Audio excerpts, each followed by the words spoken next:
So today we're going to talk about Chapter 12, which is titled Liquids, Solids, and Intermolecular Forces. Before we get started, I just want to remind you that you should also have the notes that are posted for this chapter. Looks like this. You should have these printed and ready to go so that as we cover the examples, you can follow along.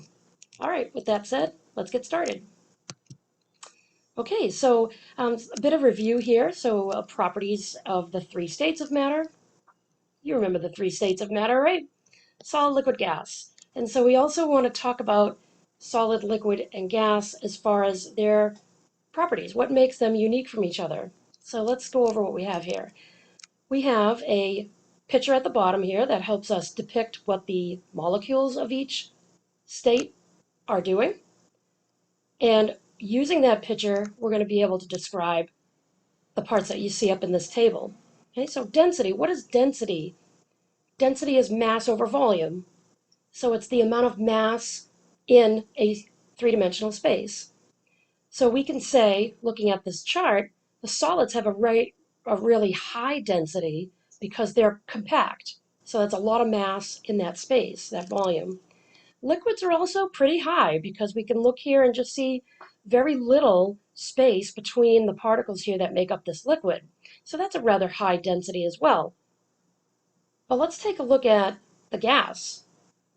The gas is depicted with large spaces of emptiness between particles. The particles are flying around and filling that entire container. We need some cork lid there just to keep them in that spot or they'd fly out of the beaker.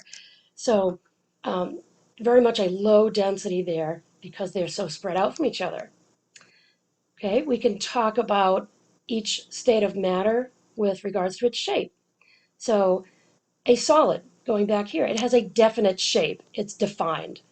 In this particular solid, we see that it doesn't cover the entire bottom of our beaker. It stops about midway through, and then it's rather tall, and it stops again a little higher up on that beaker, so it has a definite shape to it. Any solid, definite shape. A liquid is indefinite because the shape of it takes a certain shape here in this beaker, but what if I put this same liquid in a thinner, taller beaker? The shape of the liquid would look different because it's taking up that smaller width. And so it would look as though there were more, but it's just because of the width of the beaker decreasing. All right. The shape of a gas would also be indefinite. No matter what the container shape is, the gas would fill that entire space. It's not going to settle near the bottom. It'll always fill its space there. So that's shape. With volume, the liquid changes. So the solid still has its own volume, definite. The volume of our liquid is definite. We measure that with the graduated cylinders we've been using in lab.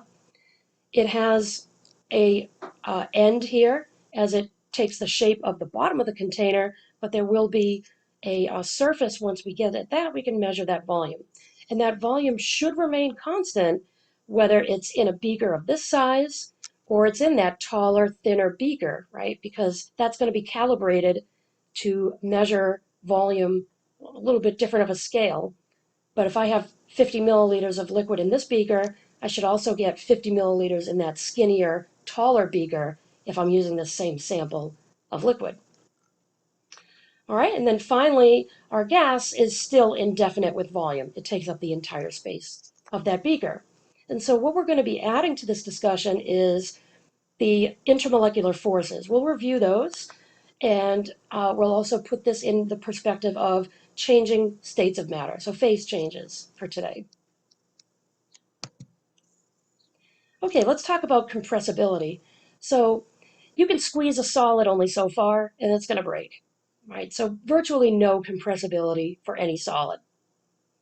Liquids, we have to, take a look at. So here we have a couple of cylinders.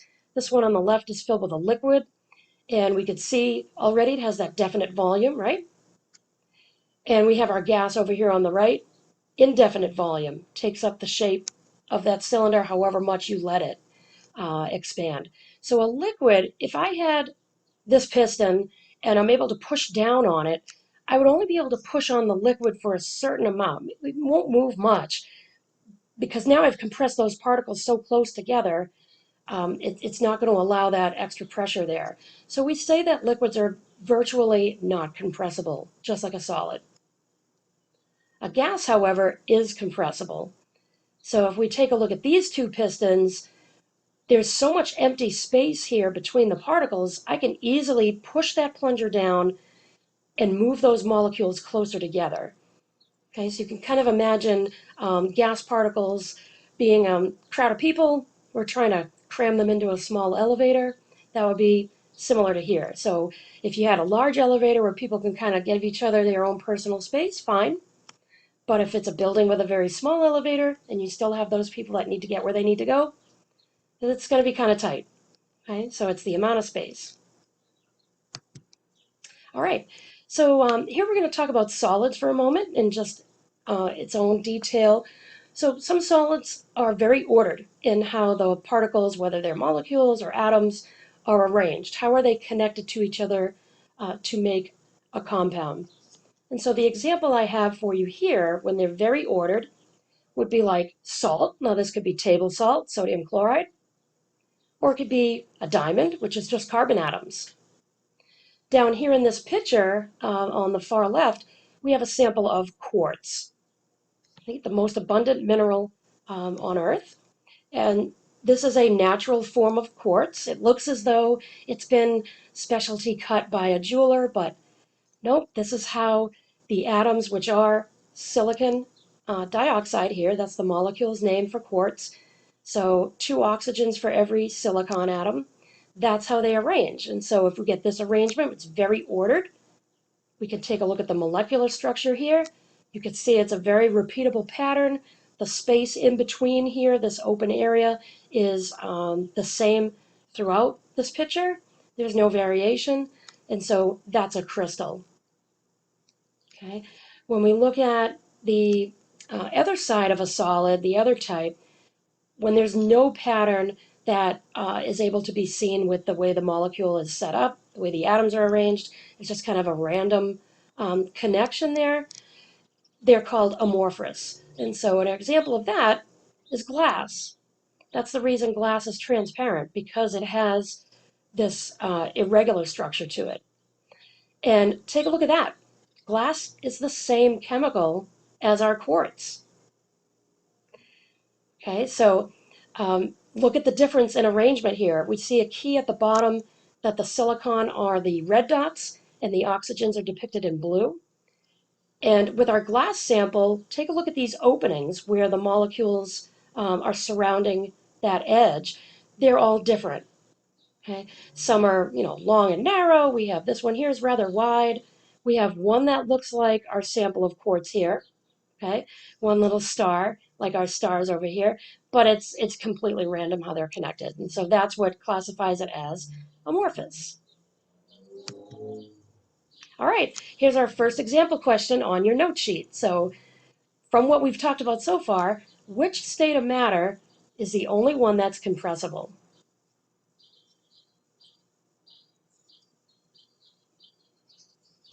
All right, if you said gas, you're correct.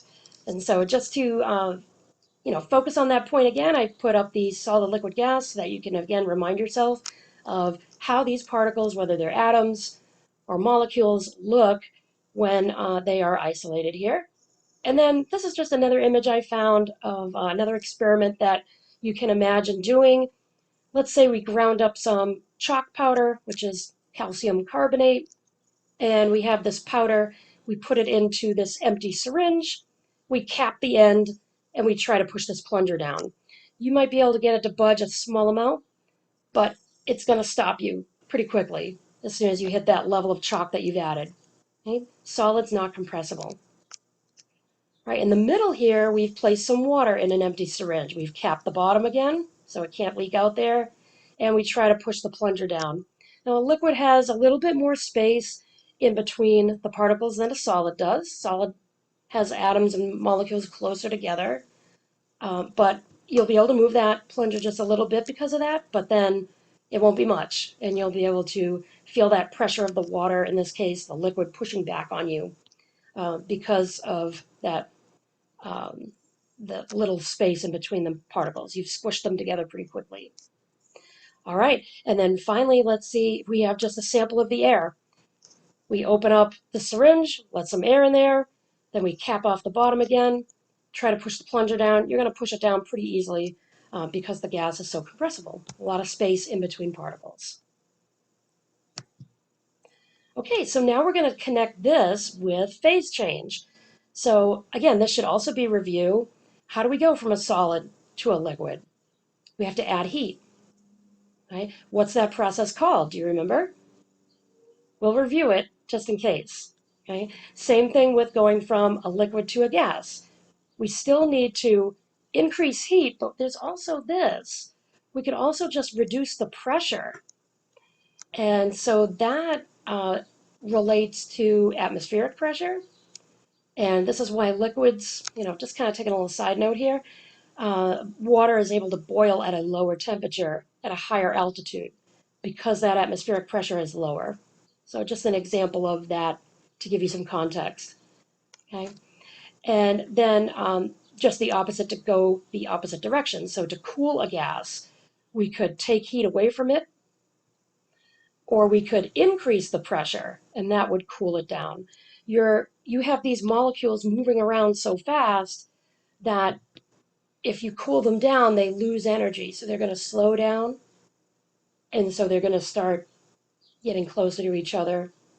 Versus if you heat them up, they get further apart with all that extra energy. Okay? We'll cover that. All right, example 2 already. So here we go. So let's take a look at this first picture in the middle. This diagram shows a sample of liquid water. So let's see. Yeah, that could be a liquid. We see water molecules here. You know that it's made up of 3 atoms. Now, generally with molecules and model kits, water is depicted this way. So the white are hydrogen atoms, the red is oxygen. So I have a water molecule here as a model, and you can see how that matches up with this picture. The picture just doesn't have these bonds, and so the difference is the picture is called a space-filling model because it's filling up that area where we can see a bond. So it's just useful if you want to see a bond for a particular study, or if it doesn't matter, you can use a space-filling model. Anywho, we can see that these molecules are not arranged like an ice cube would be as a solid. They're not ordered. There is some large space between them. And so, yeah, that could be a liquid. Now it asks which one of these diagrams below would show water in the vapor phase. So that's a gas, right?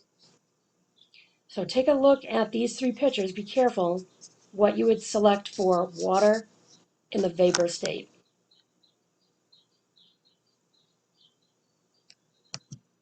Okay, so if you chose A, you'd be right. Why? So let's go through it. Again, the water molecule is H2O.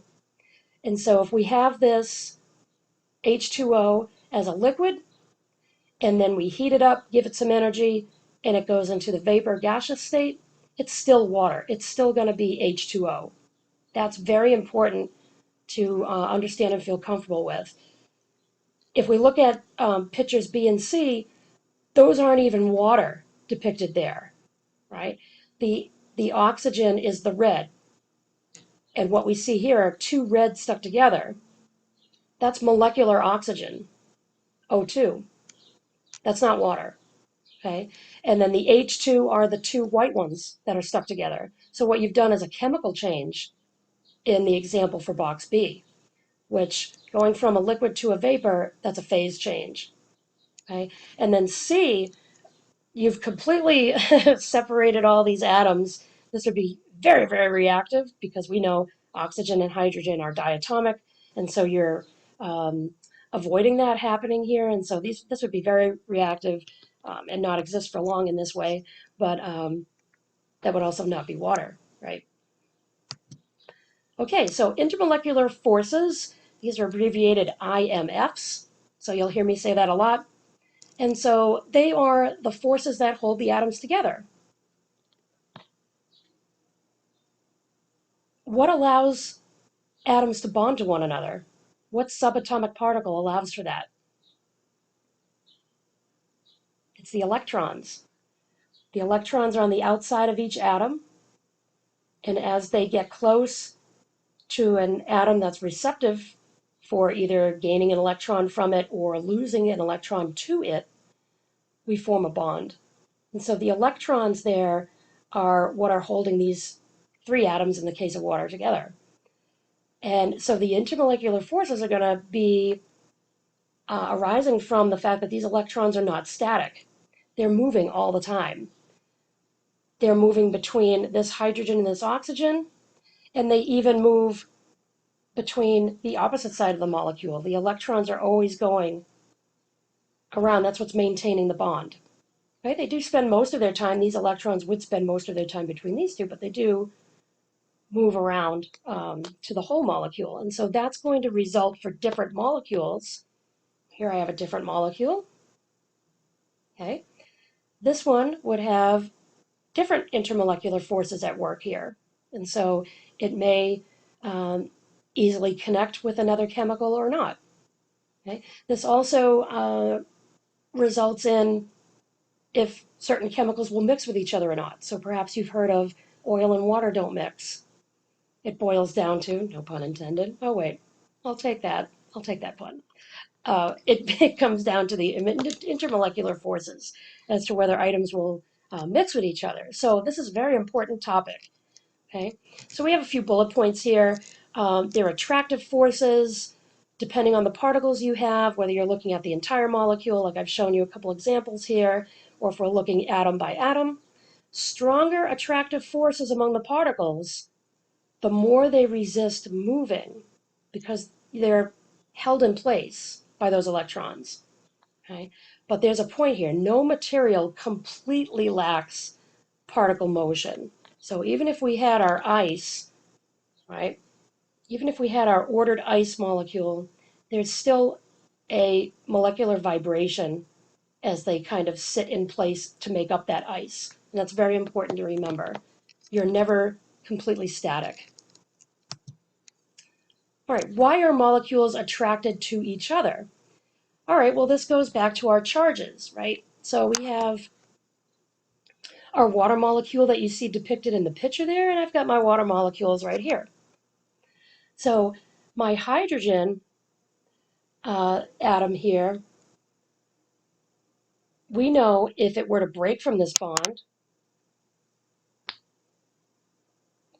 that our hydrogen, being in group 1A, has a +1 charge.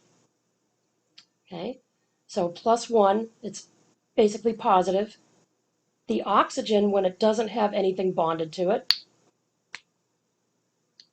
okay, oxygen by itself is 2 negative.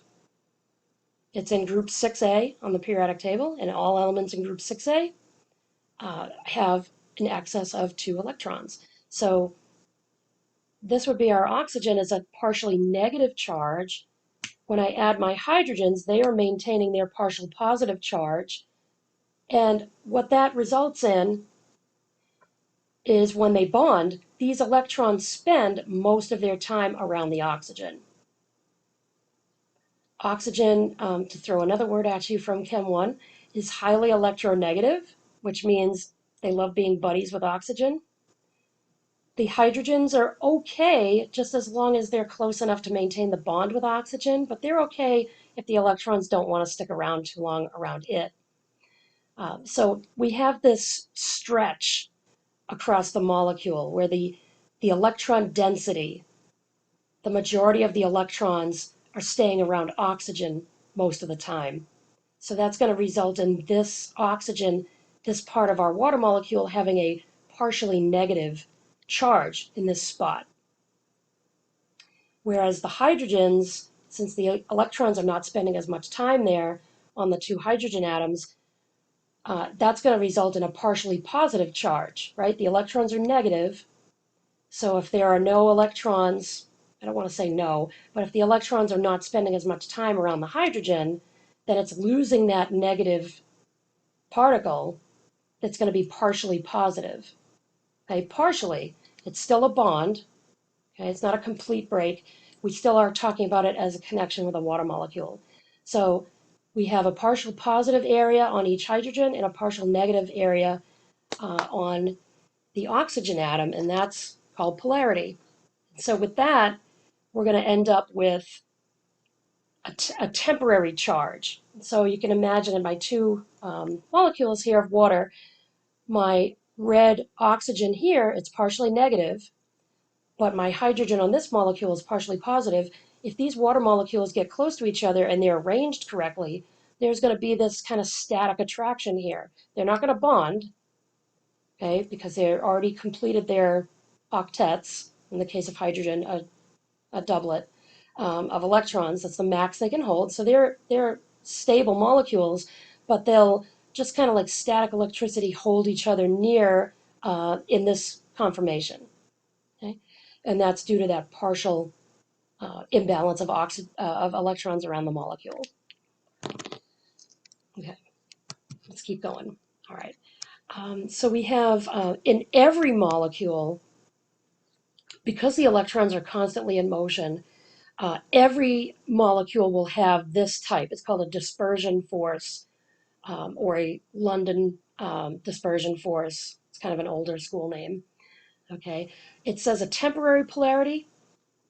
So what that is, here we have a different molecule. I've got my kit out, okay, my model kit out today. And so this molecule has 3 carbon atoms. The carbon is black, okay, and again, our white are our hydrogens. And what this molecule has is this area here. There's 2 connections between these 2 black carbon atoms.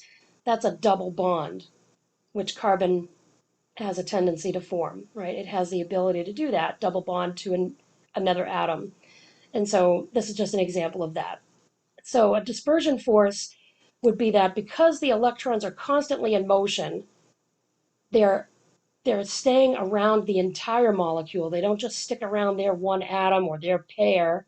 They're constantly moving around. There's going to be a point in time where there's some electrons on one end of the molecule and not on the other. And it's just a brief moment in time, a snapshot. And that's a dispersion force because in that instant it's gone and now the electrons have moved on. But every every molecule will experience this, so it's a very common, okay? Dipole is what we have with our water. A dipole is the name for the partial charge. So once we acknowledge that with an oxygen-hydrogen bond, oxygen's very electronegative, wants to keep the electrons near it.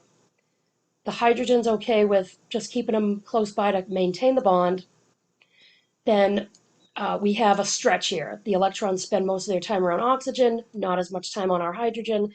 That's polar. So think like north and south pole or opposite ends. That's kind of where the name relates. Okay? So dipole is the partial negative and partial positive. Okay? If we have a strong dipole like our H2O does, we can have interaction between 2 molecules, and that's that static electric charge I talked about a moment ago, and that's called a hydrogen bond. Here's my hydrogen, right?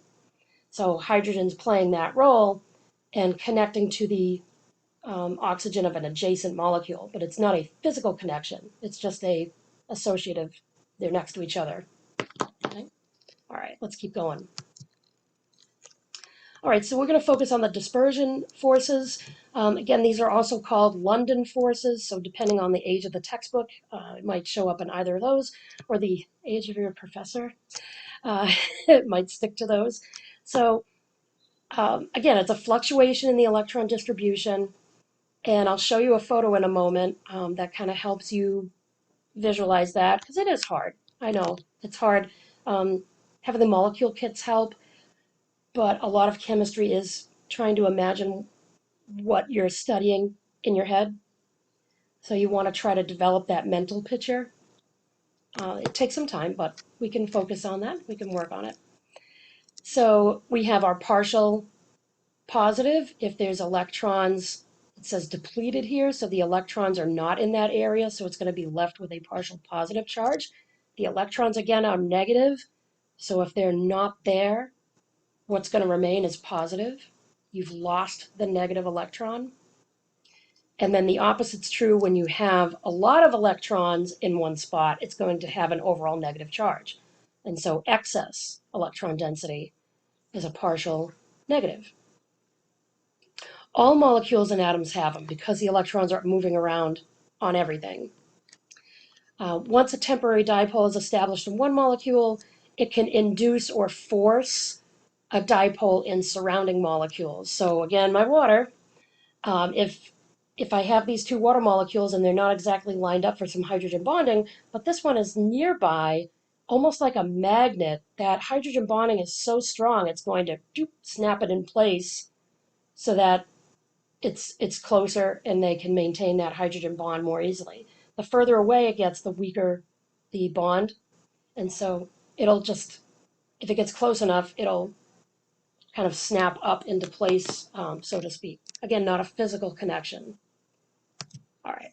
So here's a picture, and it says frame. So I know I'm kind of showing my age, but let's imagine an old school camera for a moment. An old school camera, we've got the shutter, right? And so you go click, take the picture. That's one frame. That one frame moment in time, I suppose this would be applicable to taking a picture on a phone now too, because you take that one snap.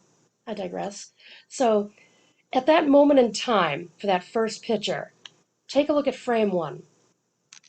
Okay, so here we have a helium nucleus. We have 2 protons, 2 neutrons, and 2 electrons. So at this one moment in time, we've captured these 2 electrons, these 2 little red dots in this electron cloud in the spots that you see them there. Okay, some time goes by, take another picture of that same atom. The electrons are in a new spot because they move.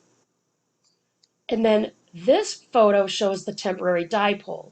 This cursive looking S is called a delta symbol. So just like we had the delta for the enthalpy and entropy that we covered, that's an uppercase delta in Greek language. This is the lowercase version. So it's still read as delta, and it means partial.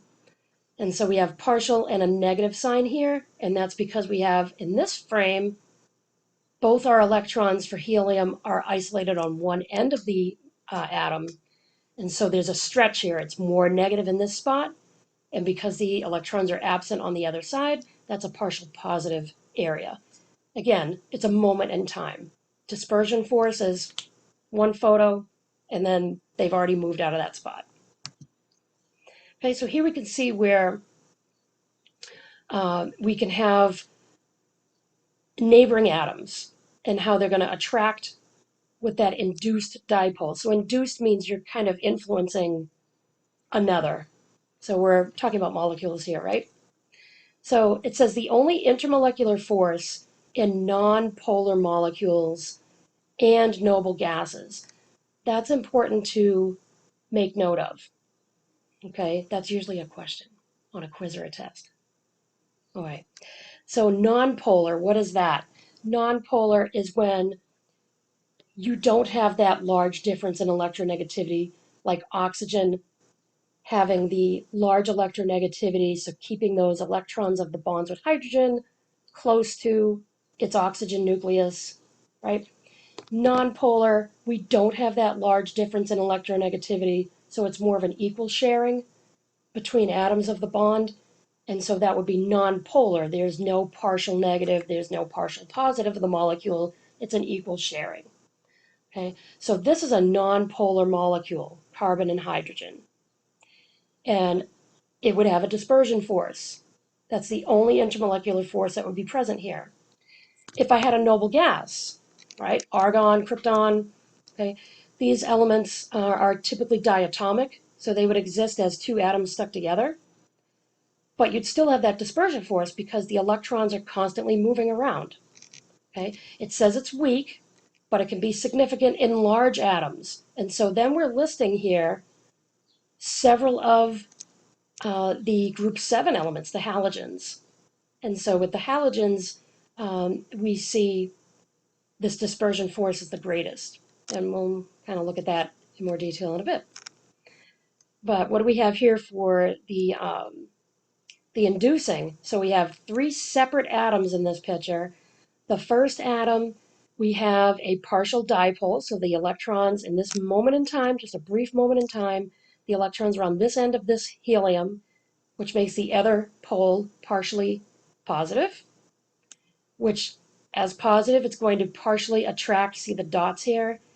That's not an actual bond, it's just they're next to each other. And so our adjacent atom here of helium, we have another dipole, and it's the opposite because opposites attract, right? So this one is going to be negative. The positive, if you think of it like a magnet, the positive dipole is going to want to pull the electrons close to it. And so it's going to try to pull the electrons of the neighboring atom. And so that's how it induces it. It forces it. It's going to just that electrostatic, almost magnetic attraction of plus to minus. And then that happens down the line, atom to atom. Okay, it's weak because the electrons are always moving, and again, these only exist for a brief moment in time. So once that moment's over, that dispersion force is gone, these no longer have that association, that kind of static electricity attachment to each other. All right, the size of that instantaneous dipole. So we have some trends here. Polarizability of the electrons, so that comes to the size of the electron cloud.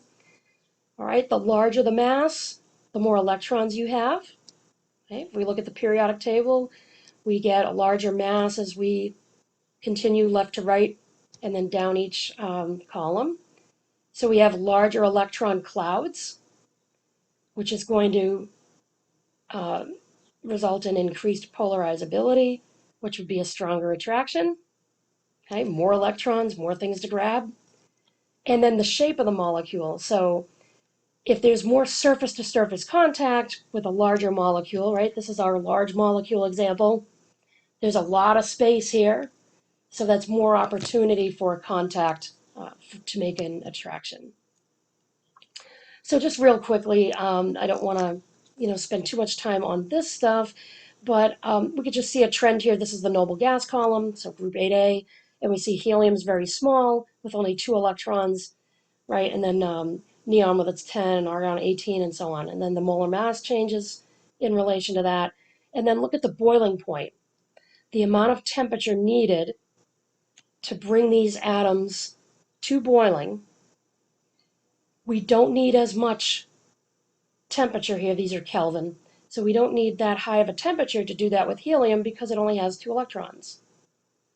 So it's going to associate with another helium with those dispersion forces, but just a little bit of energy, that little bit of heat is able to break them apart. Okay, neon's slightly larger, it has more electrons, so we need to add a little bit more heat, and then we'd get that dispersion force to break apart, and so on.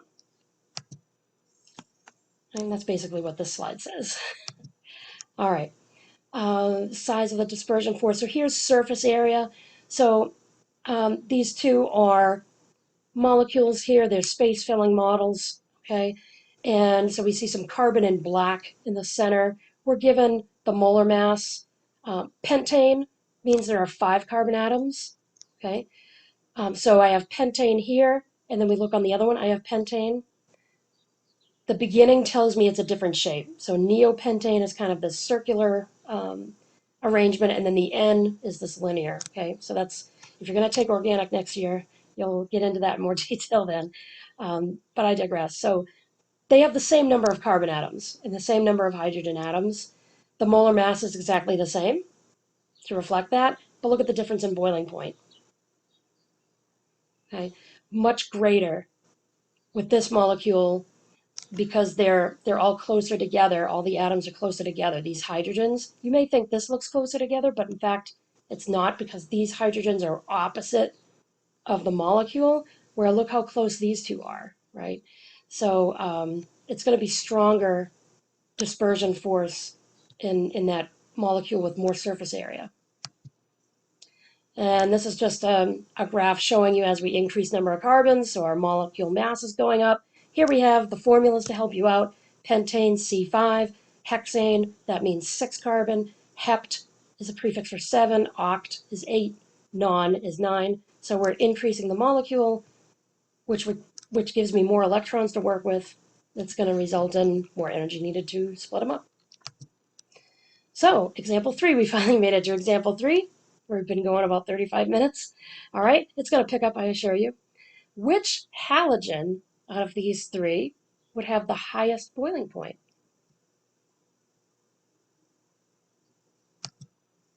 Okay, the answer there is iodine. And iodine, because it's the largest. So the largest has the most electrons. All right, dipole, dipole. Let's see, polar molecules have a permanent dipole. All right, so my water again, my polar molecule example. It's a permanent dipole because of that high electronegativity of this atom here, the oxygen in this case, keeping that electron of the 2 hydrogen bonds close to it all the time. So it's always going to be partially negative here, and so it's also going to result in partial positive of my 2 hydrogens. Okay? So it's going to raise the boiling point, melting point, relative to nonpolar. Remember, it's the equal sharing of electrons, nonpolar, unequal sharing, polar. And so it's just showing you different ways to view that same molecule. This straight line is just called a structural formula. This is representing the same chemical in that space filling. See my oxygen up here? There's the red. And then this is showing you where the electrons are as they surround each and every atom. So it kind of bumps out here a little bit for this hydrogen, right? It's very red up here to show you that it's very high electron density near that oxygen, right? So just kind of emphasizing that with different pictures. Okay, here's that induced dipole again. I'll just kind of move on from there. All right, trends. So the stronger the attractions among the atoms or molecules, the more energy it takes to separate them, right? If they're holding on really tightly, you're going to have to really pull to get them to break apart. So boiling a liquid requires that we add enough energy to overcome those attractions. Okay, you're not breaking the covalent bonds. Okay, like that picture we had in the example 2.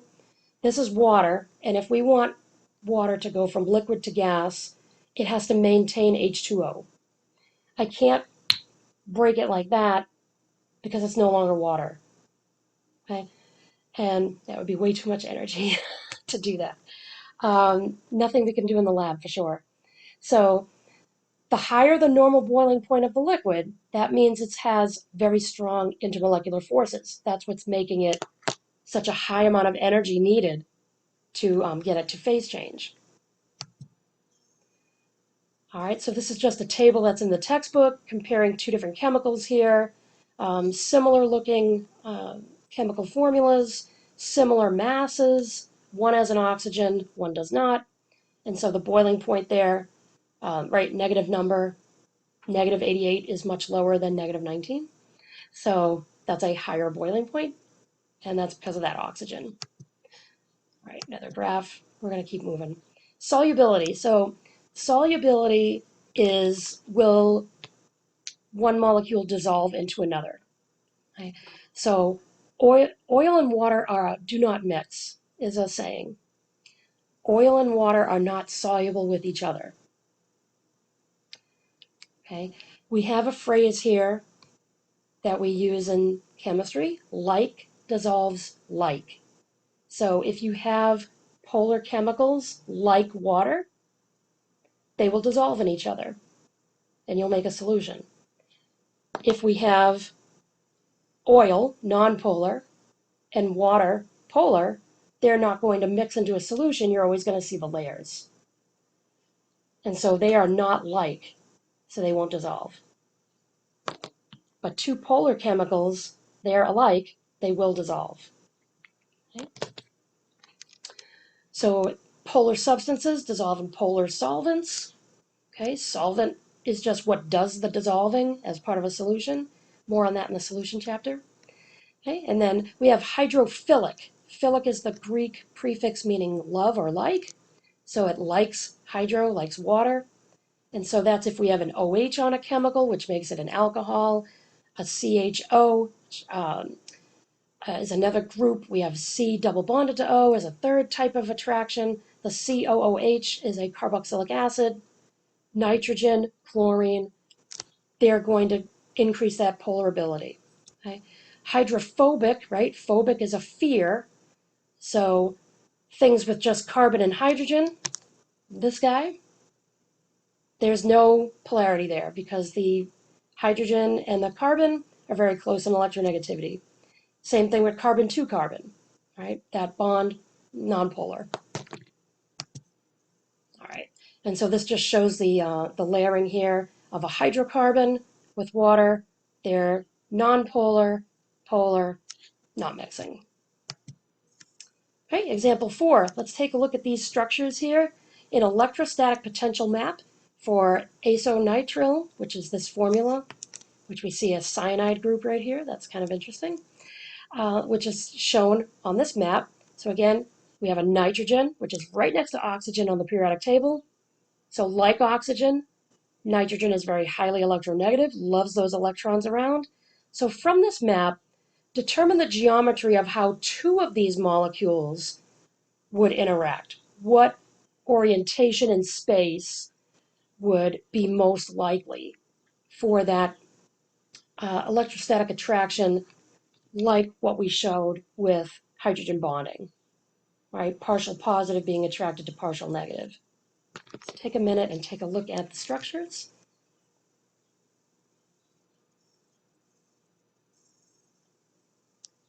Pause the video. So the answer here would be A. If we take a look at this structure, all of the hydrogen atoms on this molecule of the right would be a partially positive region. The partially negative region is way over here on the other side. And so we would have the partial positive here. This would be partial negative of this atom, so that's going to attract partial positive. So this is the most likely arrangement. Down here would be negative to negative, so that's not going to attract, they're going to repel. This is not lined up enough to have a higher attraction. And then here we have negative to negative again, so again, that won't attract. Okay, hydrogen bonding. So like water, when do we have hydrogen bonding? It's a little bit stronger than dispersion forces. Okay? We have a very electronegative atom bonded to hydrogen. That's how you recognize it. So the electronegative atoms are in the top right corner of the periodic table. So nitrogen, oxygen, fluorine, chlorine, that corner, those are your highly electronegative elements.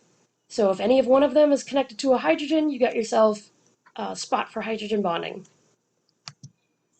And so this is what this looks like. Okay, we've already gone over this with the water models, so I'll keep going. Okay, these are in the textbook. Okay, so they're very strong. They're stronger than dipole-dipole or dispersion. Substances that have hydrogen bonding will have higher boiling points because if they're stronger, it's going to require more energy.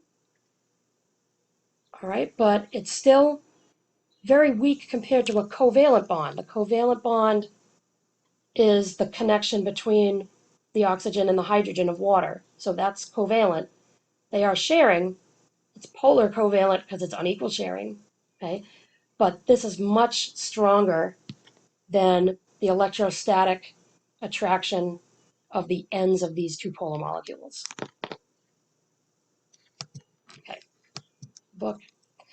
Boiling points of group 4A and 6A. So 4A is carbon, silicon, germanium, and down. And 6A is the oxygen group, so oxygen, sulfur, selenium, and down. They will do hydrogen bonding. And so if it's nonpolar, we have dispersion forces. I'm going to just keep moving. I feel like I've kind of beaten this, right? So our next one, ion dipole. Okay, let's dissolve some salt in water. And so salt is sodium chloride. Here we have my sodium here and my chloride there. They used to be connected in a crystal because it's a salt. Salts have crystal structures, which salt is an ionic compound. So sodium and chlorine here would be an ionic compound. So imagine our solid image that we had in the beginning of this talk, where all the atoms were very close together and it made its own shape, right? So it's like a crystal, but then we add to water. And what's that going to do? It's going to rip apart the ionic attraction of the sodium to the chlorine atom, and the water is going to surround itself in different ways, right? So again, with my models, green in a model kit represents chlorine.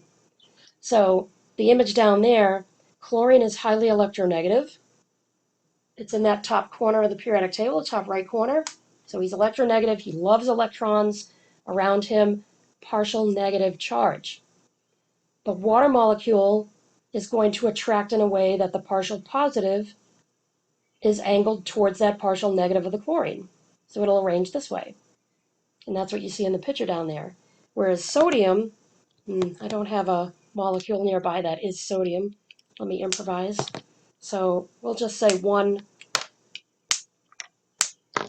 of these carbons will play the role of sodium for this demo. So we've got a sodium.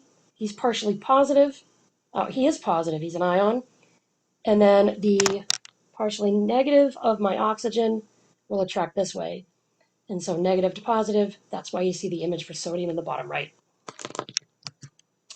All right, so example 5, look at these two chemicals. We have diatomic nitrogen and water. Which molecule would be capable of forming stronger intermolecular forces?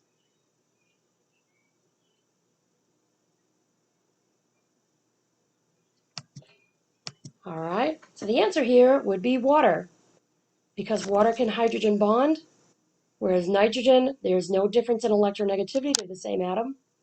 So that would just be dispersion forces, the weakest. All right, so here's our summary for this section. Dispersion forces are the weakest. They're present in all molecules and atoms. The magnitude is going to increase, so the strength at which that dispersion force is there increases with molar mass. And then polar molecules also have a dipole-dipole attractive force. Hydrogen bonds are the strongest for a pure substance.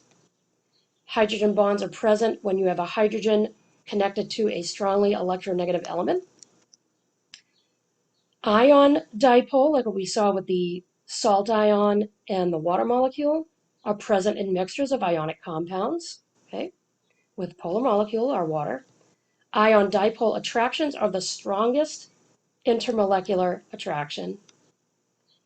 Ion dipole attractions are especially important in aqueous solutions of ionic compounds because that's what they are. Here's a graphic for the strength. It's in the book. Okay, here's a summary chart. You could pause the video if you wanted to note that down.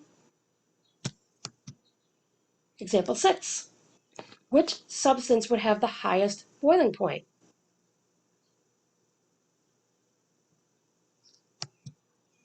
Okay, it would be the one with the OH group. So another way to ask this question, which one has the highest boiling point, it would be which one has the strongest intermolecular force. And because we have a highly electronegative element, oxygen, bonded to a hydrogen, we have hydrogen bonding, which is one of the strongest intermolecular forces. All right, viscosity. Definition, so viscosity is the resistance of a liquid to flow. And the best example that's usually given for viscosity is honey. If you imagine pouring some honey out of the jar, it moves so slowly. Honey has a high viscosity. It has a high resistance to flow. Okay, you don't need to know these values. They're very rarely used. But we can just compare the size of these chemicals, okay, their molar masses, and then their viscosity levels. So we see the viscosity go up with the more intermolecular attractions there are.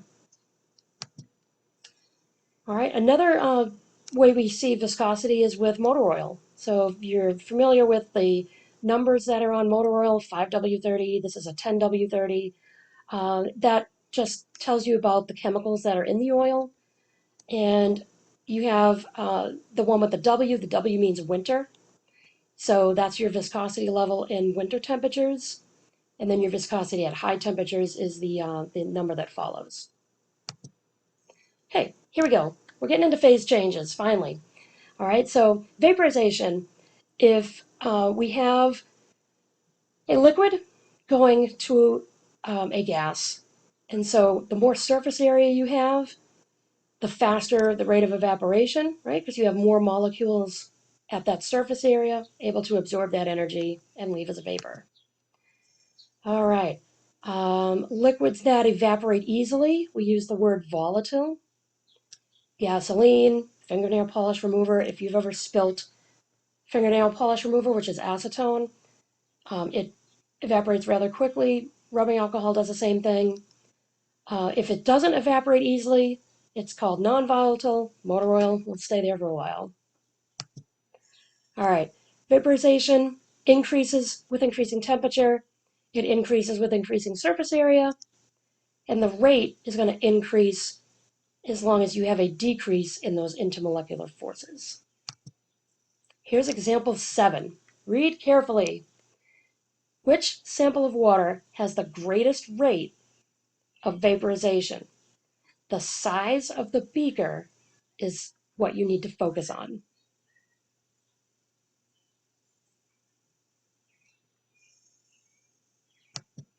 Okay, so the answer here for the greatest rate would be the most surface area.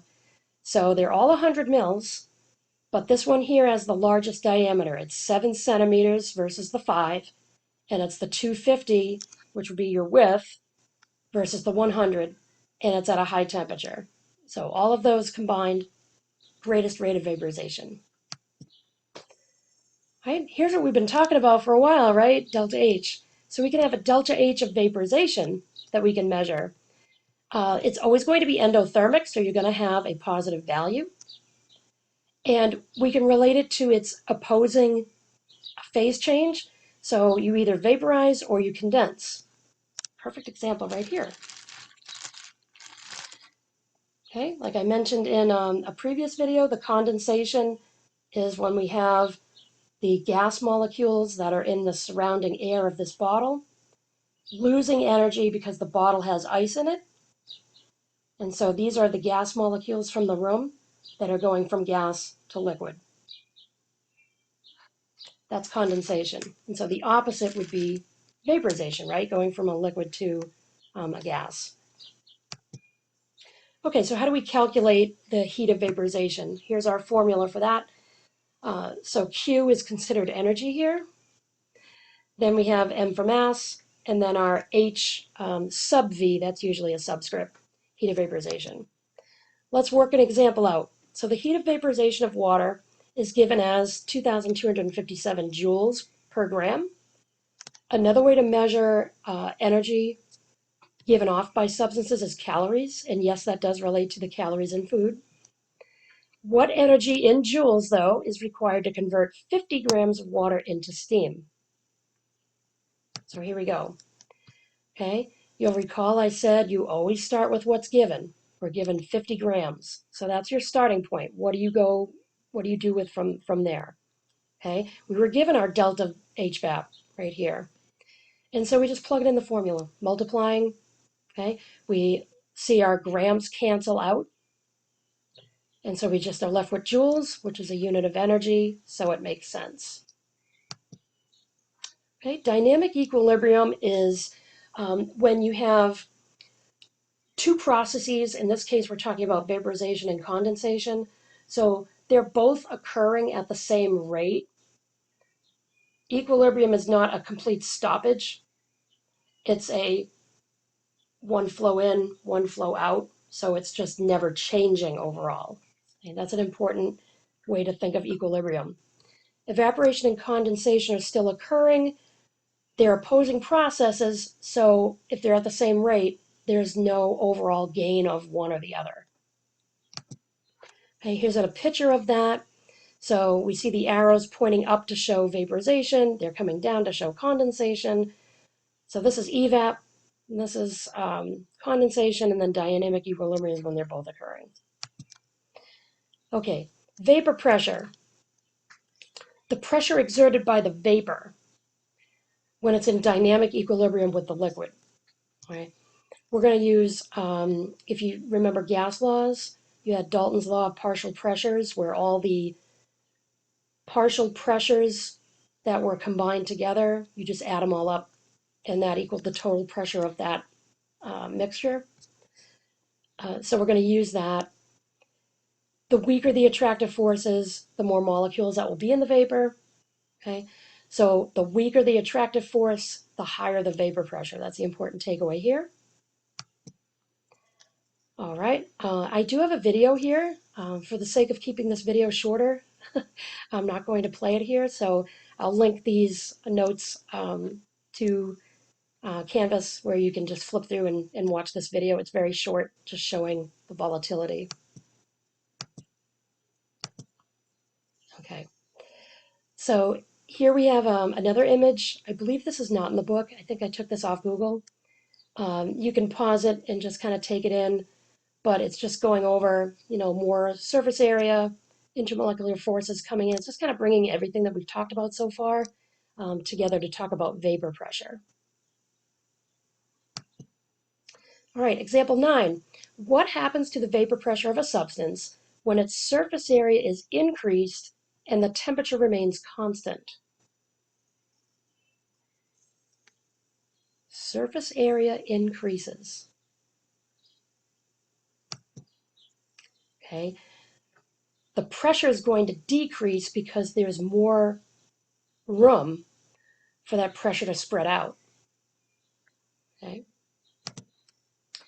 Temperature and vapor pressure. So we have a rule here. As you increase the temperature, the vapor pressure increases. So they're both moving in the same direction, you could think of. Okay. Here we have a vapor pressure curve of some different substances. And so the vapor pressure here is in torr. We can also measure it in millimeters mercury or atmospheres.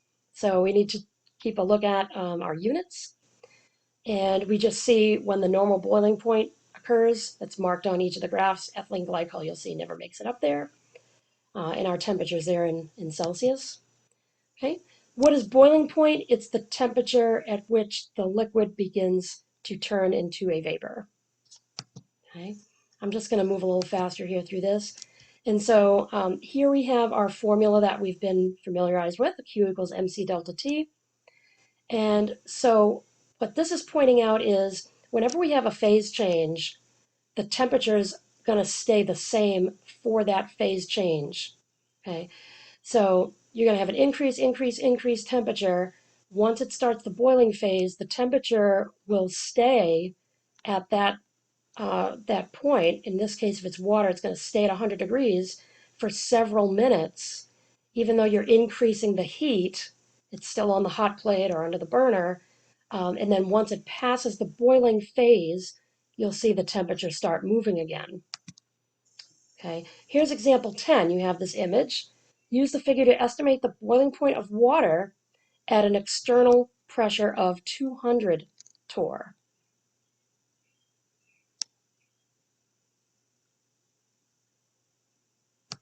Okay, so I drew a line here to help you. This is just reading a graph, this question. So finding our 200 torr, we were given that. Here it is. We follow it over to the water line, then come straight down, and the temperature is about 66, I guess, if we had to guess. Okay. It's 70 would be right in the middle, and it's just shy of that. So out of these choices, 66 would be the best. All right, more fun. Okay, the Clausius-Clapeyron equation. And so we're using logs here. So more fun with math. It's a way to relate vapor pressure and temperature. And so this is just a graph showing there. We have the natural log of pressure here over the inverse of temperature. So it looks really fun. Let's take a look at another version. And so this one looks a little less intimidating. We have the natural log. We have our two pressures, pressure 1, pressure 2. Our negative HVAC R is a constant that I'll give you. And then we have the inverse of our two temperatures. So it's like change in temperature, but we're just flipping them on a fraction, right? We're inversing it and we're still subtracting. All right, the best way to show you this is an example. So let's take a look at this one. Methanol has a normal boiling point of 64.6 degrees Celsius and a heat of vaporization of 35.2 kilojoules per mole. What's the vapor pressure at 12 degrees Celsius? All right, so we always want to start with what's given, right? We're given a lot of information here. So outlining the question in this format is really going to be helpful. Any word problem, really, even in math, just kind of outlining what's given, what you're looking for, just helps you from always going back up there to the sentence. Okay, so we're going to organize it this way. All right, and then we have our equation. So we want to place our values in here. So I know this looks like a lot, but it's really just little steps.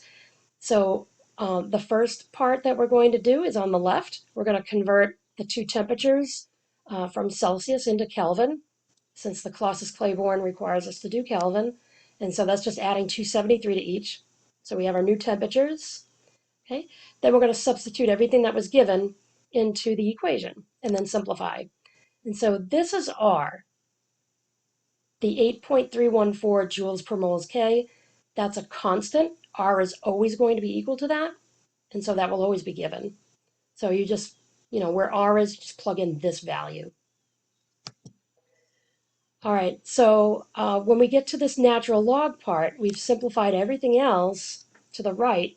We still have to undo that natural log. So a math reminder for you. To do that, we need to take the E in the calculator of that value. So we would put in the calculator E, and then it would prompt you to type in what was remaining in our problem, that negative 2.31. And so then from there, we end up with this value here, the 0.0993. And they wanted us to put this in, let's see, what's the vapor pressure in Celsius? So we had to use torr to find that missing pressure that we needed, the P2. And then we just check our units, right? The magnitude of the answer, the vapor pressure should be significantly lower. Then the first pressure, which was 760 millimeters mercury, which is 760 torr. So 760 compared to 75. The vapor pressure decreased because we had a large decrease in temperature. So our answer makes sense. All right, we're almost done, I promise. The critical point. The critical point is a definition of a certain temperature. And so it's the temperature needed to make a supercritical fluid. So you'll see that in just a second. It's pretty neat. The pressure at the critical temperature is called the critical pressure, and you can see how I abbreviate both of those. At the critical temperature or higher, the gas cannot condense to a liquid, no matter how high the pressure gets. Remember we talked in the very beginning about how to force the phase change with a gas. You can either increase the temperature or increase the pressure, right, to cool it. And so this is what a supercritical fluid looks like when you reach that critical temperature. Again, I have a demo video here. I'll, again, be posting this slideshow so you can go back and see that video. It's another short one, very under a minute, where you can see this happen. Okay? And then this one too, the deposition of iodine, that is really cool to watch too. So iodine we can have it as a solid, but it's naturally going to sublime, which is when you go from a solid to a gas directly. And so to reverse that, to go from a gas to a solid directly, basically bypassing the liquid phase, that's called deposition. And so iodine and a couple others do this. Dry ice does this. It sublimes. So, just showing you some more phase change terminology here.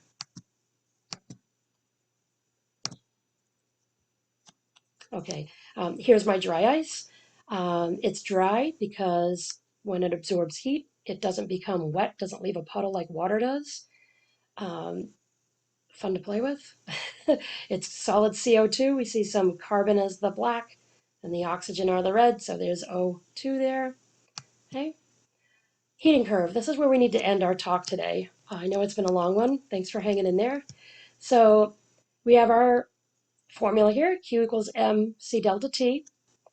Okay. Again, once the temperature reaches a phase change, the temperature remains constant. So if you're looking at one of these graphs, here's the amount of heat being added on the x-axis. Here's the temperature change on the y. As soon as you see that line flatten out for a bit, that has to be the spot of a phase change. So we're down here at a low temperature, then that's got to be melting. Okay? Melting and freezing occur at the same time. It just depends on what direction you're going. So if you're adding more heat, see how we're still going across the x-axis, that's going to be the melting phase.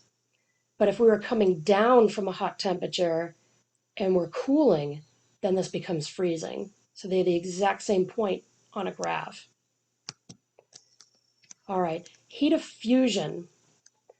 Okay, so the heat of fusion, it's defined as the amount of energy needed to melt 1 mole of a solid. Sometimes we call it enthalpy of fusion, so it kind of depends on the text you're reading.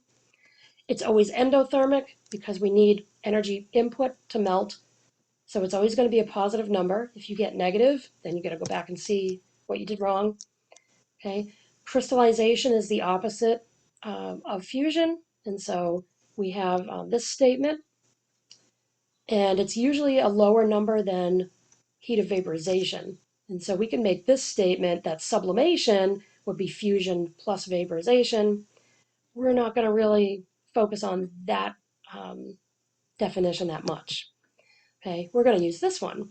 So we have Q equals M delta HF to calculate heat of fusion. So let's try it here with example 12. The heat of fusion of water is 334 joules per gram. How much energy is required to melt 50 grams of ice into liquid water? So, of course, we're going to outline what we have, what's given, the mass, and we were given the heat of fusion in this problem. We need to find Q. So this just becomes a simple plug-in to our formula and simplify. Let me see. It gave us joules here. It didn't specifically ask for kilojoules. So either of these answers would be fine. You didn't have to do the conversion here because it didn't specifically ask. Okay, here's where we're going to end today, and that's talking about the heating curve. So the entire process of going from solid to vapor, what's happening, and we're going to go step by step in doing a rather large problem, calculating the total amount of energy needed to move ice to steam. So let's get to it. All right, example 13. You have so much room on your paper because this is such a huge problem. All right, calculate the total amount of heat energy needed to melt 1 mole of ice from negative 25C to 125C. You'll notice I'm not starting at freezing, which would be 0, and I'm not stopping at boiling, which would be 100. We're going past those, okay? So like I said, it's a very long problem. So here's some useful information that we're going to be referring back to. Okay, these would always be given. The heat of fusion of water, heat of vaporization, we need to use that at a certain point. Specific heat of ice, water, and steam will be used in the calculations when we're at that point in the heating curve. Okay, so for each step of this problem, what I did was I shrunk that graph that was on the previous slide, and I circled the spot that we're calculating. So we're starting at negative 25 degrees C, and we're going up to the melting point, which is at 0. Remember, melting and freezing is the same time, same temperature. So I'm just doing this small little line segment at the very bottom left of our heating curve. So let's see what we get here. We've got Q equals mc delta T.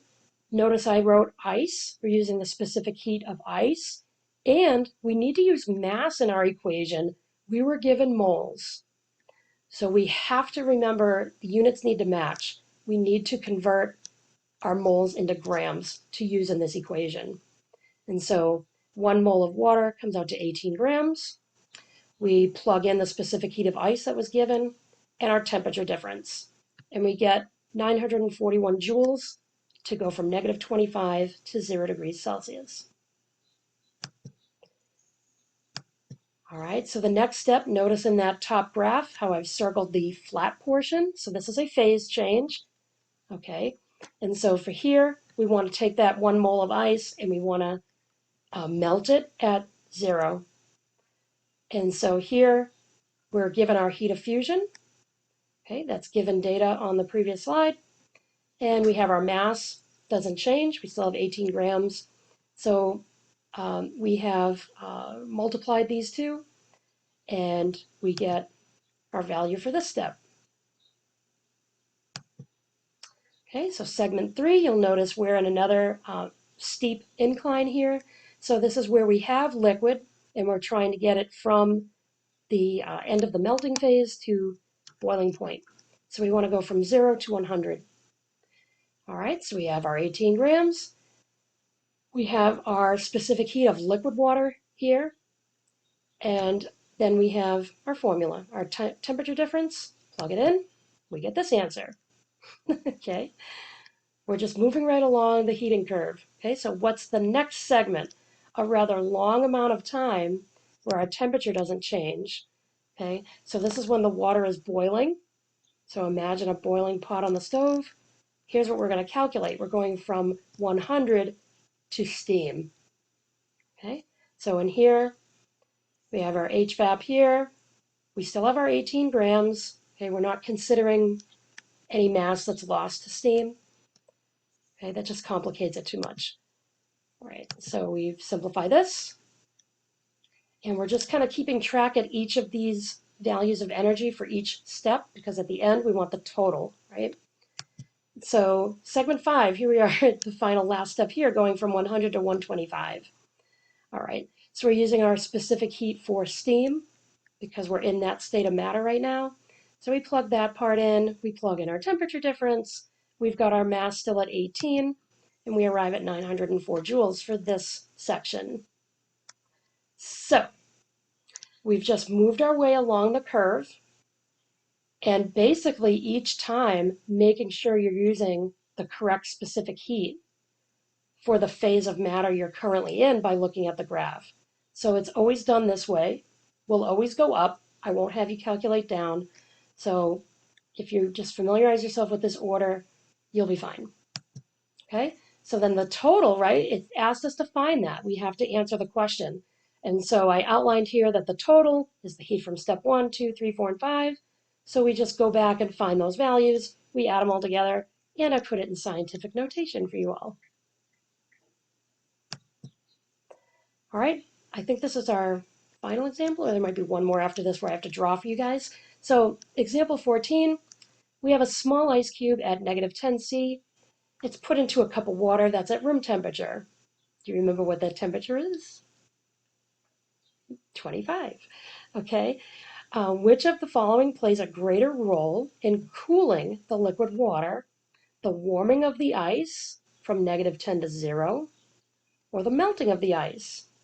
Take a minute and think about that. Which has a greater role in cooling the liquid? So cooling is just a concept. Heat is a real process, a real entity. So heat moves from high to low. In this case, the water is a greater heat than our ice cube. So we say cooling the water, but essentially we're heating the ice cube because only heat is what's moving. Maybe that'll help. Okay, so the answer here is the melting of the ice. All right, phase diagrams. So again, each region represents a state of matter. Okay, I'm not going to stay on here. We do have some terms here. Triple point is kind of interesting because all 3 states of matter coexist. And so if you watch videos on YouTube of triple point, it's really interesting to see the substance kind of fluctuate. It's a liquid, then it's a gas, then solid is not really that visible. Think of it as just small parts that kind of look like a frozen part. It'll become really dense. but it's just like rolling through the three states of matter. So it's a special point in temperature. The critical temperature is when the vapor can't be liquefied no matter what pressure. Okay, so we call that critical. Critical pressure, okay, kind of same thing, a unique part of our graph. And then the critical point is a combination of temperature and pressures. This is easily shown with an image. So phase diagrams of all substances are going to have the same kind of skeleton here, where they're going to start at the origin, where everything is zero, pressure, temp, they're both zero down here, and it's going to form a Y. So let's trace that Y. We have a curve come up like this, and then it's going to branch. We're going to have one come up here. We go back. We're going to have a branch extend this way as well. So they all have that characteristic Y. What will depend on different substances is just kind of the angle of that opening or the height of it in the graph. Okay, but they're all going to have that. And then what you look at from there is the sections that you just created with that Y shape. It's always going to be the solid on the far left in this space from this line, and then the part of the Y that extends up. So everything in this dark shade would be a solid at that temperature and pressure. Okay, the middle part of the graph is the liquid stage. So if we are in a temperature and pressure in this region, you would be able to predict who had a liquid. And finally, the gas is all of the bottom here created by this line of the Y. And so if we were given a temperature and pressure and landed in this region, you would be able to say you had a gas at that moment. We also have other things that are labeled on here. The critical point, that's where we get our supercritical fluid. Our triple point, you can see how it's the intersection of the solid, liquid, and gas. So that's its definition. And then we have the curves, which are not as important as those 2 points. Okay. All right.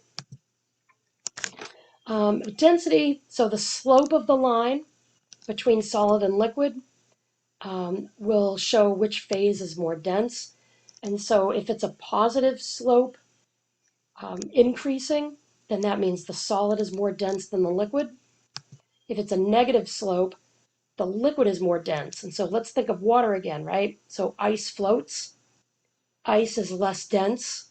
The solid is less dense than the liquid. And so we have a negative slope for water. All right. 15, we're going to sketch here. And so I'm going to try something that's kind of new for me, so we'll just kind of see what we get. I have a tablet where I can draw. And so for this, we're just going to go over it real quick, and then I need to switch the program I'm in. So example 15 says, sketch the phase diagram. Make sure to label the axes and the different phases of benzene. Use the physical data provided below. So we're given a melting point, it's in Kelvin, a boiling point in Kelvin. We have our critical temperature, our critical pressure, it's in ATM, and then our triple point, we're given coordinates, right? Because the triple point is an intersection. So we're given the point of 0.08 atmospheres and 275 Kelvin. That will be our triple point. So let me just get out of this PowerPoint for a second. Okay. And if I bring up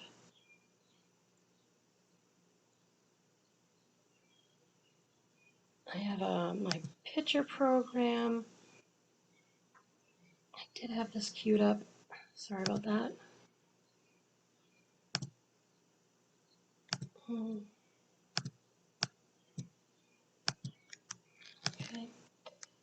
Here it is. All right. So for our purposes, I need to just scooch that over so it's in our window. Oops, like that. Okay. All right, let's see what we get here. So all I did was shrink down the instructions for this. Let's turn this on. It's a little drawing tablet. Okay, and let's see. We don't need this box. All right. So basically, when you start drawing a phase diagram, you're going to start with that Y shape. And we don't need to be perfect. It's just we're going to draw the Y. We can always change it up. Well, let's just start here with a AY shape. Okay? All right. And so now that we have our Y, we know that this is going to be our triple point, and that was given. Right? So we can make our scale after we've made our Y. We have that this intersection has to be our triple point. I'm going to label it here, triple point. And so when I follow this across, let's see, I can change colors here. So, oh, that still goes off the primary. There we go. So if I just kind of follow this, it's freehand, so it's a bit challenging, but if I come over to this axis, this is my pressure. It's an ATM. And we're told that's 0.08. Okay, so that's really small there, right? So we're quite zoomed in because this is still an origin. All right, and then we're told 275 Kelvin. So this is my temp down here. It's in Kelvin. And so if my triple point is here, following that straight down to my temperature axes, this has to be defined now as 275. Okay? So I draw my Y any way, it doesn't matter at this level. We're just getting the foundation down. And then now I build my scale around the Y. Okay, what's my critical pressure? Let's see here. So my critical pressure would be then over here. And so that's defined at 45. So yeah, this is not to scale, right? Because we're going from 0.08 to 45, which is roughly here. But we're just going to label it, okay? Definitely not to scale, but that's okay. That's expected. All right, the critical temperature is 650. Okay. So the critical temperature, let me go to boiling point first. So let me see. So my boiling point would be like around here. Boiling point is 465. So here's 275, right? I'm building my scale around that. So if I just come over a little bit and I'm on this line that divides my liquid and my gas. Remember, the gas is all down here. Energy. Okay. And my solid is all along here. Okay. So I've defined my regions. Okay. And then I can make sure that my points that I select are making sense. So what did I select here? This is my boiling point. Okay. The phase diagram is not the same as a heating curve where we saw those steps to indicate phase change.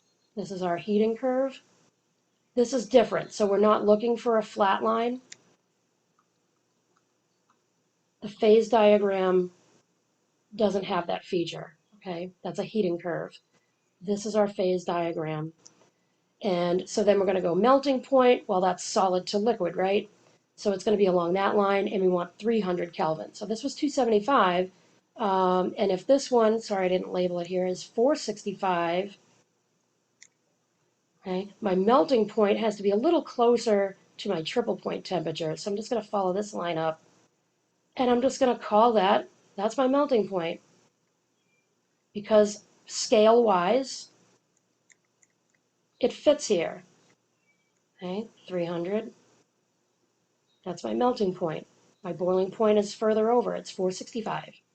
Okay, and this is how we construct a phase diagram. Pretty straightforward. You'll be asked to do one. Try it out. Okay, so with that, that is the end of the notes. Yay, you made it. Thank you for staying for this long to enjoy that, have some fun, hopefully learn some stuff. I hope we didn't bore you too much. That's chapter 12 in a nutshell. And so try the homework. That'll be posted very shortly. And I'll see you in class.